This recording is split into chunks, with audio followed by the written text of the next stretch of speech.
Halo, selamat pagi, siang, atau malam teman-teman semua. Saya Vicky Firmanto, semoga kalian sehat selalu.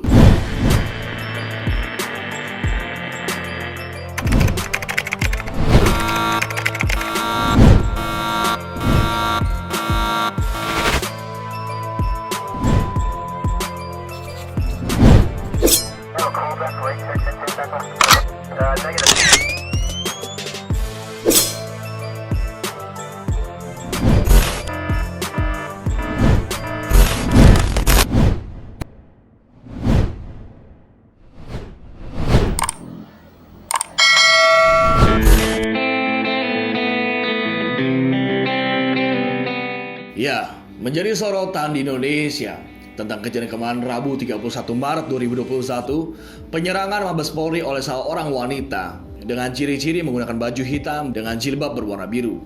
Ia membawa map berwarna kuning dan menodongkan senjata api replika jenis airgun kepada anggota di pos penjagaan. Setelah ditelusuri, perempuan tersebut bernama Zakia Aini, warga Ciracas, Jakarta Timur, kelahiran 14 September 1995.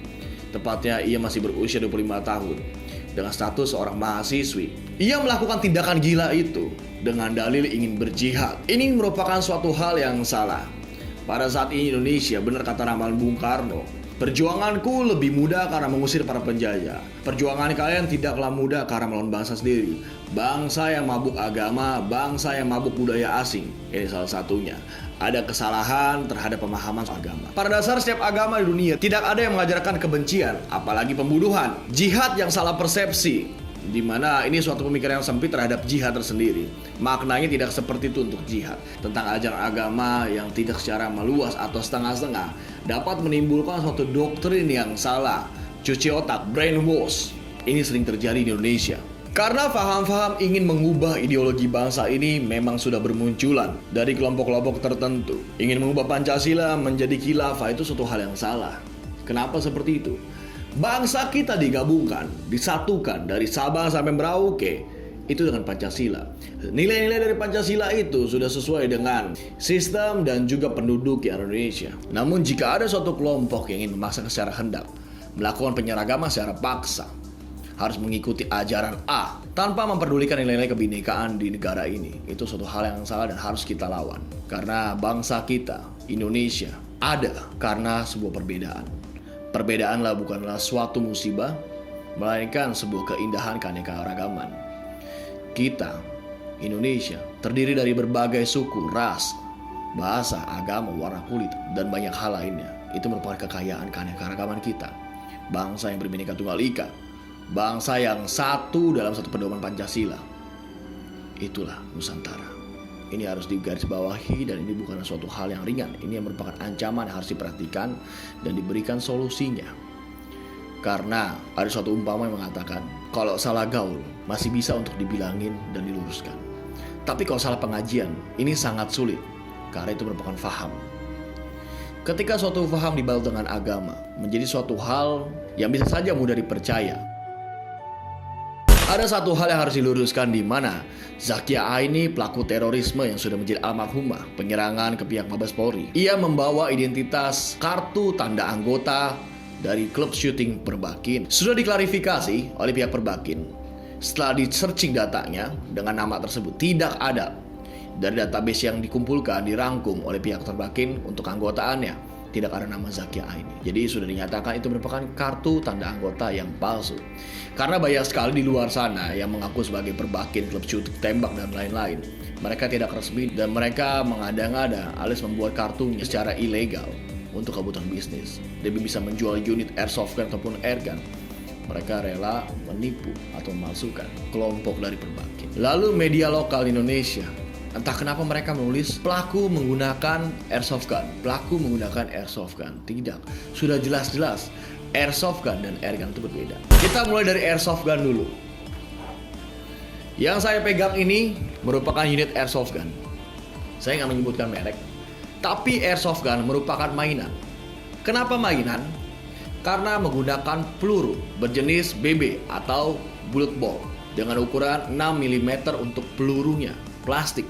Tidak bisa membunuh, hanya saja melukai seperti bentol.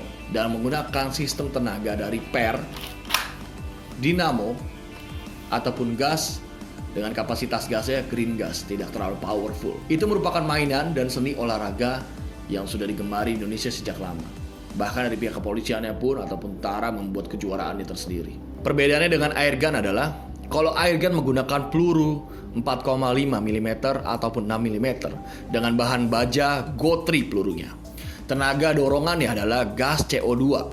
Itu ketika ditembakkan ke kaca ataupun ke orang, ke kaca pecah dan ke orang bisa menyebabkan luka sobek bahkan menancap di kulit. Jadi wartawan harus memperhatikan, ini digunakan bukanlah airsoft gun tetapi airgun. Karena banyak sekali persepsi, gue nggak tahu wartawan-wartawan ini dibodoh bagaimana, kurangnya riset atau bagaimana. Ketika penyerangan itu sudah jelas-jelas airgun, dibilangnya airsoft gun. Tentu merusak persatuan citra airsoft gun Indonesia. Ini olahraga yang asik bro, ini olahraga yang safety. Bukan airgun. Airgun itu masih ilegal di negara ini, masih isi abu-abu. Dan jika digunakan airgun tersebut hanya untuk boleh di klub shooting tembak. Airsoft gun pun seperti itu, hanya boleh digunakan dan dibawa di arena latihan atau bermain. Namun juga harus diperhatikan berbahayanya karena banyak sekali senjata-senjata replika yang menyerupai senjata-senjata api. Seperti ini jenis Beretta. Ini persis real seperti senjata api. Tidak ada peluru, pelurunya hanya gas dan untuk prop. Hati-hati ini berlebaran. Dan berbeda dengan senjata api yang menggunakan peluru seperti ini. Ini peluru senjata api. Untuk jenis pelurunya, ini mematikan dan berbahaya. Namun yang saya pegang ini merupakan peluru karet. Dan satu hal lainnya lagi untuk senjata-senjata olahraga, ada senapan angin menggunakan peluru 4,5 mm atau mimis. Ini untuk olahraga menembak ataupun berburu dan tidak boleh disalahgunakan. Pada umumnya sebuah senjata jenis replika itu berbahaya jika disalahgunakan dan berbahaya jika dikeluarkan pada bukan tempatnya. Jadi wartawan harap cerdas bro. Ketika Anda mengaku diri Anda sebagai wartawan, nulis beritanya pun mesti cerdas. Masa yang Anda harus menjadi wartawan bodrek yang nulis airgun-nya menjadi airsoft gun? Dan teman-teman semua juga harus cermat. Kita harus riset, zaman sudah maju. Ada Google, YouTube, dan lain-lain. Kalau nggak tahu ya nanya. Jangan mengukur statementnya sendiri. Tentunya tindakan terorisme ini sangat salah dan harus kita kecam bersama. Kita harus tegas, siapapun dia, teman-teman kita semua. Karena untuk melawan mereka yang sudah terdoktrin atau terkontaminasi otaknya sangat sulit. Kita cegah mereka yang belum terkontaminasi atau belum terdoktrin. Jangan sampai mereka terlibat dalam jaringan terorisme. Siapapun dia, kita lawan dan kita tidak boleh takut dengan terorisme. Negara kuat, negara tidak boleh kalah dengan teroris.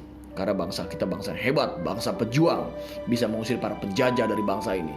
Kita harus cerminkan atau kita tanamkan sikap seperti itu. Jangan mau jadi bangsa yang mudah berdomba, tapi jadilah masyarakat yang berguna untuk nusa dan bangsa. Saya Vicky Firmanto, sampai berjumpa lagi di konten membedah di channel Sidan Project. Salam damai, salam NKRI, salam kemanusiaan, salam toleransi dan tetap merah putih merdeka.